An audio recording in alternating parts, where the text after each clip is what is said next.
Myriam. Et si on plongeait ensemble au cœur d'histoires exceptionnelles, avec des personnages inoubliables qui te réserveront plein de surprises. Tu es prêt? Alors... et laisse-toi emporter.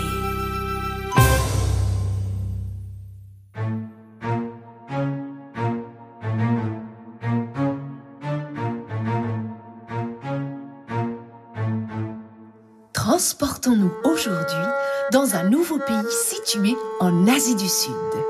Bienvenue en Inde. Enfin, bienvenue, ce n'est pas sûr.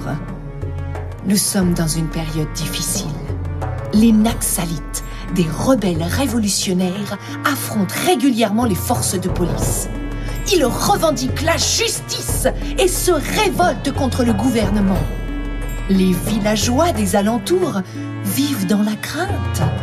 Personne ne voudrait se retrouver pris entre deux feux dans le combat des Naxalites contre la police.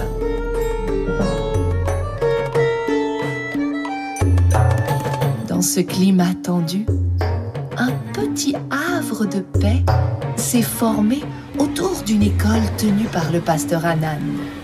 Dans cette région si pauvre, l'école donne la possibilité d'apprendre à lire, écrire, calculer à des enfants qui ne le pourraient pas.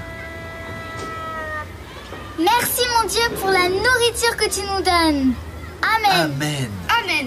Pasteur, j'ai tellement faim. J'ai rien mangé pendant le week-end. J'avais hâte qu'on soit lundi pour reprendre l'école.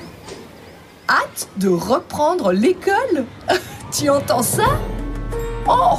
Et c'est pas pour une cantine avec de la bonne viande, un yaourt, de bonnes pâtes ou encore un gâteau au dessert.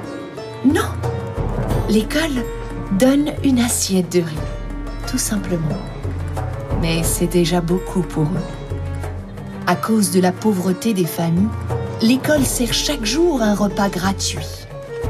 Le pasteur Anand est en lien avec le responsable de la mission en ville, Amos, pour la livraison du riz. Et essayer d'avoir du matériel comme des cahiers, des stylos.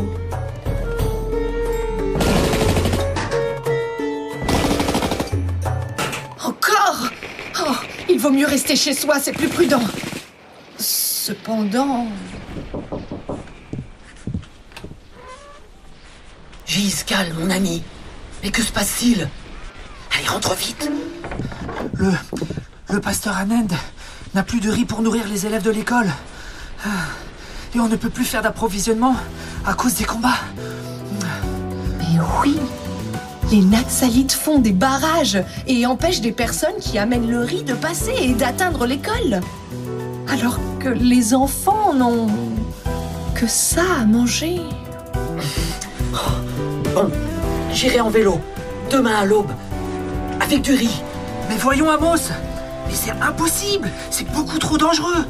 Et puis tu ne pourras pas passer. Les rebelles t'en empêcheront, ils sont partout. Mais non, écoute, à moi impossible, mais à Dieu tout est possible. Je n'ai pas d'autre solution, Giscal. Je compte sur la protection de Dieu pour ma sécurité et pour celle des sacs de riz pour qu'ils ne soient pas confisqués. Le lendemain, le soleil à peine levé, 3 énormes sacs de plus de 10 kilos de riz sur le vélo, Amos part pour un long périple jusqu'à l'école. Il faut être prudent et le plus discret possible. Amos prie, demandant à Dieu de l'accompagner et de le garder. De leur côté, les enfants et le pasteur Anand...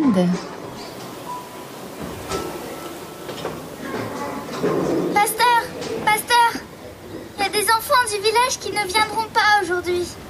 Ils ont trop peur des Naxalites. Je sais, Laïli. Oh, et toi, Ishan? Ça va? Non. Moi, j'ai pris un autre chemin, qui était beaucoup plus long. Je suis partie à 5 heures du matin pour rencontrer personne. Sur la route, je faisais que de penser à Jésus. Ça m'a aidé. Je crois qu'il marchait avec moi. Bien sûr qu'il marchait avec toi. Les enfants, est-ce que vous croyez qu'on peut faire confiance à Dieu dans ces moments un peu inquiétants? Oh oui. Oui, oui, comme on a appris dans la Bible. Je te protège avec ma main puissante et victorieuse. Oui, Laïli, Dieu nous protège. Mais quand les choses ne se passent pas comme on a prévu, est-ce que vous êtes prêts à lui faire confiance? Je comprends pas.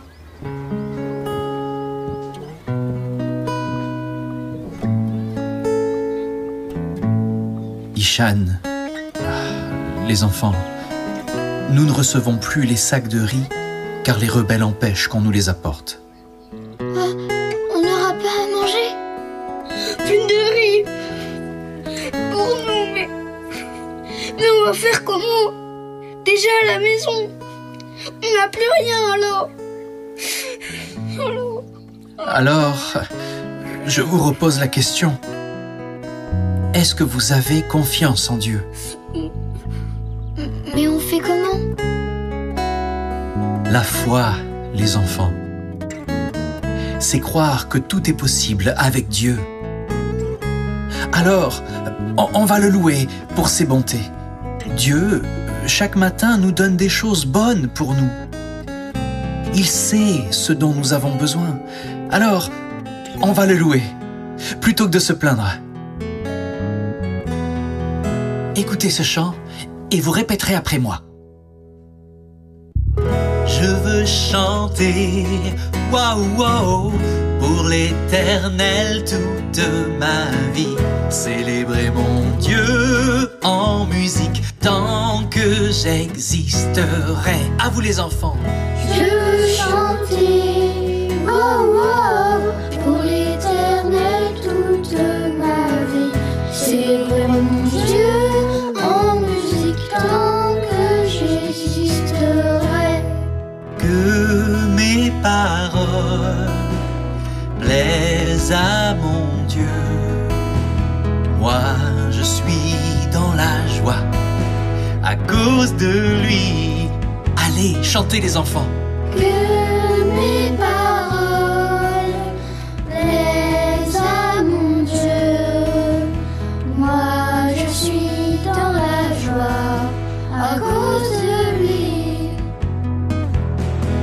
Je vais continuer à jouer de la guitare, les enfants.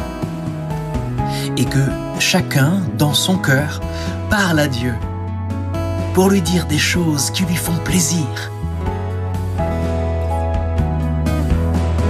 Les enfants voient que ce que le pasteur dit est sérieux et profond. Ils ne comprennent pas tout, mais ils essayent de trouver des mots pour parler à Dieu. Particulièrement pour Ishan, c'est difficile. Ce matin, la prière de son cœur est faite de pleurs, de faim et de peur.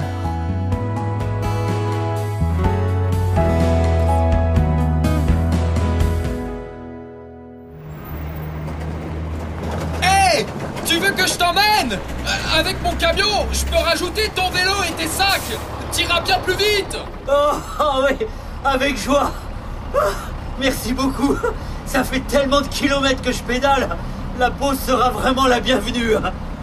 Allez, mets ton vélo et tes sacs derrière et monte avec moi.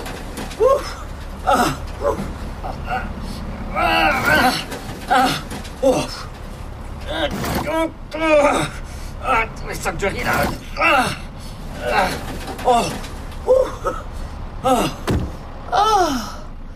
Amos est soulagé. Il a mal aux jambes tellement il a roulé à vélo. Et puis, ces sacs de riz, c'est vraiment lourd. Oh, merci beaucoup encore. Hein. Et entre nous, je préfère vraiment tomber sur vous que sur les Naxalites. Justement, les Naxalites. J'espère qu'on n'aura pas d'ennui. Je dois livrer du ravitaillement à une unité de police. Et la ville est encore loin. Et il fait une chaleur. Tu m'étonnes.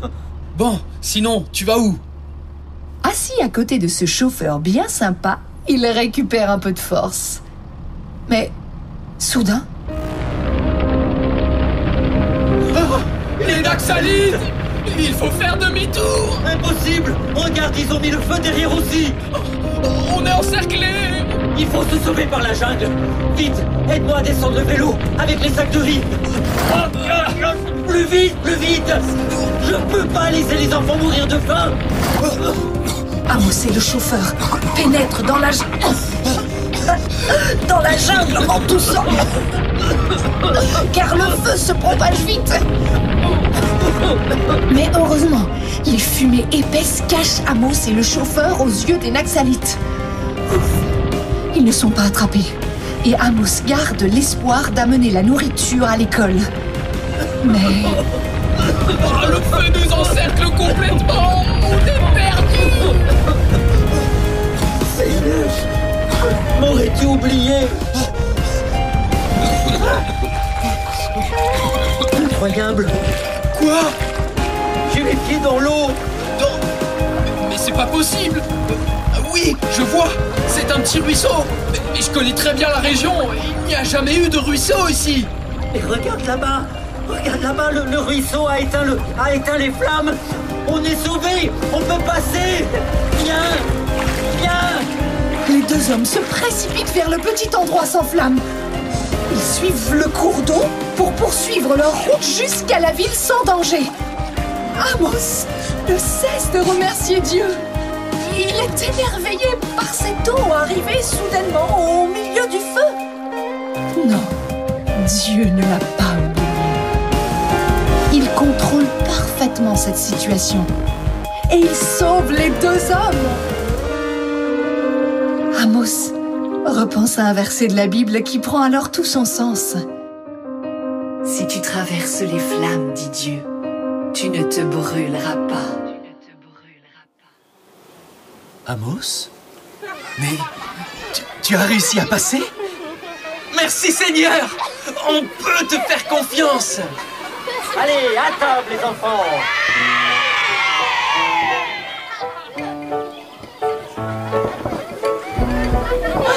Ah, ce jour-là, les enfants n'ont pas eu leur repas de midi.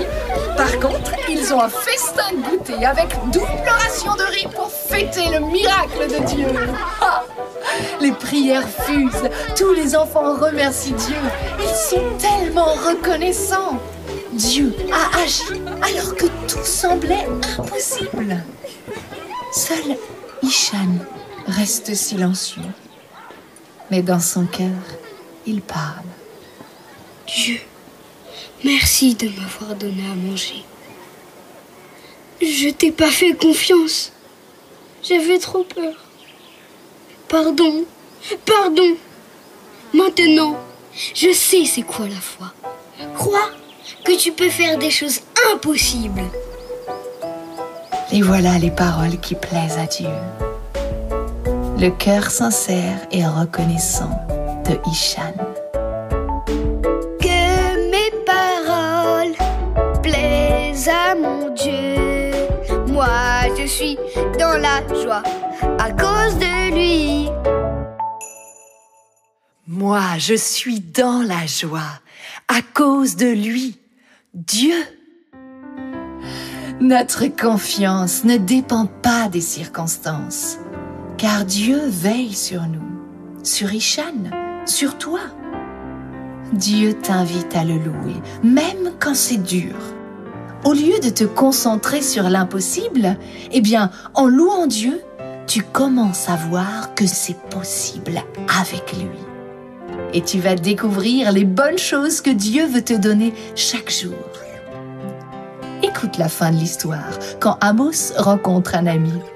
Tu verras que Dieu a toujours une solution. Sa solution.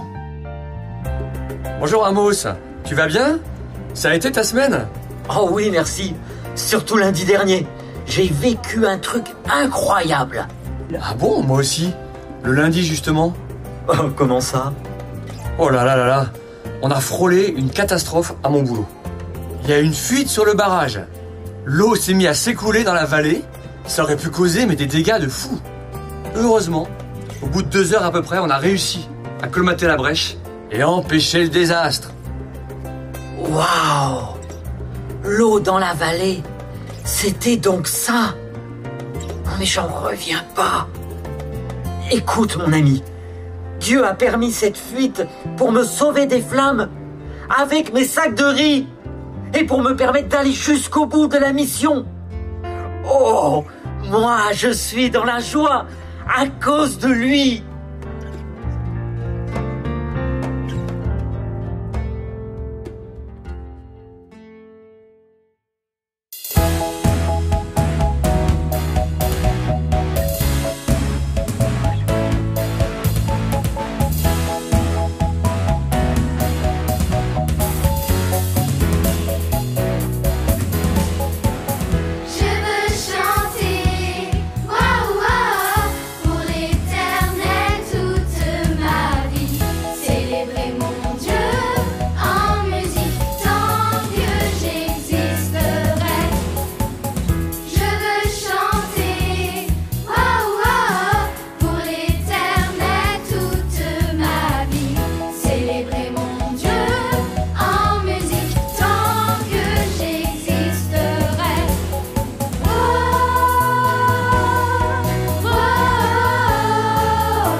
À l'épreuve du feu était raconté par Myriam de Beaurepaire. Pour découvrir d'autres histoires, n'hésite pas à t'abonner sur ta plateforme d'écoute préférée, liker l'épisode et nous mettre un max d'étoiles. Suis-nous également sur Facebook, Instagram ou sur notre site internet www.mettesecoups-de-cœur.com. Et surtout, tu peux parler de notre podcast à tes amis. Rendez-vous dans 15 jours. La vie est bien plus sympa quand tu... Mets tes écoutes de cœur.